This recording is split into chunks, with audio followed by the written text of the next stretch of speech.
কয়েকজন বিরুদ্ধে যে টাকা উদ্ধার হয়েছে এবং কয়েকজনকে গ্রেপ্তার করা হয়েছে, বিষয়টা কি আছে?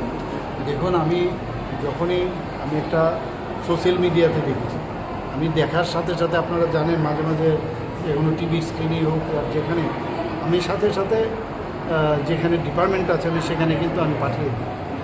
তো এবং সেই অনুযায়ী কিন্তু অ্যাকশন শুরু হয়েছে, আপনারা জানেন অ্যারেস্ট হয়েছে এবং তার জন্য যা যা দরকার করবে কিন্তু। তো আমরা বসে থাকি না। আমি বিশেষ করে এগুলো আপনারা যে রিপোর্ট মাঝে মাঝে সেটা সঠিক হোক এটিকে হোক আর যাই হোক, কিন্তু যখন তার সত্যতা প্রমাণ হয় সেগুলো কিন্তু অ্যাকশন হচ্ছে, কাজ করছে। স্যার, পশ্চিমবঙ্গে এখন ডাবল ইঞ্জিনের সরকার ইতিমধ্যে একটি নতুন সিদ্ধান্ত নিয়েছে চাকরির ক্ষেত্রে, বিশেষ করে গ্রুপ এর ক্ষেত্রে সেখানে 41 বছর বয়সসীমা, বি এর ক্ষেত্রে 44 বছর এবং সি এবং ডি এর ক্ষেত্রে 45 বছর বয়সসীমা হয়েছে। রাজ্য সরকার কি এই ধরনের কোনো চিন্তাভাবনা করছে? দেখুন, এক একটা রাজ্যের এক এক